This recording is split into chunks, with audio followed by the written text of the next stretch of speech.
ایران میں قم کی مسجد پر سرخ پرچم کیوں لہرا دیا گیا ہے؟ سرخ جھنڈے کی اہمیت کیا ہے؟ یہ کس چیز کی علامت ہے؟ کیا ایران اسرائیل پر پھر سے بہت بڑا جوابی حملہ کرنے والا ہے؟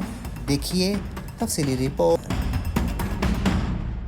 سرخ رنگ شیعہ مسلک میں شہداء کے خون کی علامت ہے۔ سرخ جھنڈے کو عموماً مساجد پر یا مذہبی جلوسوں کے دوران خاص طور پر محرم کے مہینے میں لہرایا جاتا ہے۔ اسرائیل کی جانب سے ایران پر جمعے کی صبح حملے کیے گئے۔ ایران کی جوہری تنصیبات اور فوجی اہداف کو نشانہ بنانے کا دعویٰ کیا گیا۔ ملک کی فوج کی اعلیٰ قیادت سمیت معروف جوہری سائنسدان شہید ہو گئے تھے۔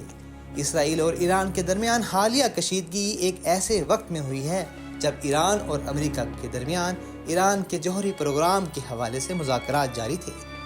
اسرائیلی حملے کے بعد شیعہ مسلمانوں کے نزدیک خصوصی مذہبی اہمیت کے حامل شہر قم کی جمکران مسجد کے گنبد پر سرخ پرچم لہرایا گیا ہے۔ ایرانی سرکاری میڈیا پر مسجد کے گنبد پر یہ پرچم لہرانے کے بعد درجنوں ایرانی شہریوں کے مسجد کے صحن میں جمع ہونے کی فوٹیج نشر کی گئی۔ جمکران مسجد کے ثقافتی امور کے منتظم کے مطابق مسجد میں اس جھنڈے کا استعمال نسبتاً نیا ہے۔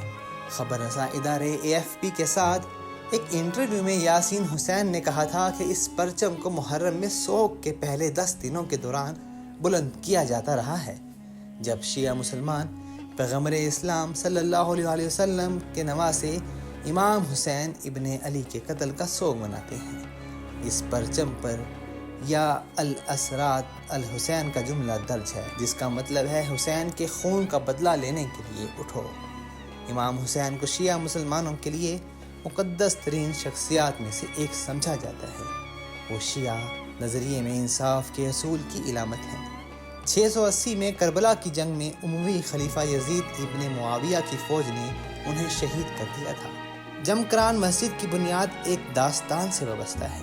ایران میں اثنا عشری شیعہ اسلام کے ماننے والوں کے 12ویں امام مہدی جمکران کے ایک متقی شخص حسن بن کے خواب میں 393 ہجری میں ظاہر ہوئے اور انہیں حکم دیا کہ اس جگہ پر ایک مسجد تعمیر کی جائے اور اسے ایک ایسی جگہ قرار دیا جائے جہاں لوگ ان کے ظہور کے وقت نماز کے لیے جمع ہو سکیں۔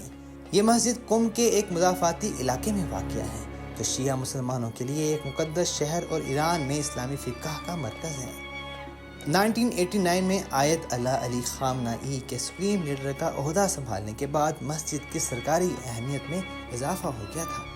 AFP نے مسجد کی ویب سائٹ کا حوالہ دیتے ہوئے بتایا تھا کہ جنرل قاسم سلیمانی نماز پڑھنے کے لیے اکثر اس مسجد میں آتے تھے۔ گزشتہ 3 دہائیوں کے درمیان مسجد میں ایک بڑی توسیع ہوئی ہے۔ اب یہ 5 گنبدوں والی مسجد ہے جو کہ شیعہ فن تعمیر میں ایک نادر نظیر ہے، کیونکہ زیادہ تر مساجد میں عام طور پر صرف ایک گنبد ہوتا ہے۔ ایران میں اسرائیلی حملوں کے بعد خاصا غم و غصہ پایا جا رہا ہے اور جمعے کی شب ایران میں مختلف مقامات پر ہونے والے احتجاج میں لوگوں کی جانب سے ان حملوں کی مذمت کی گئی تھی۔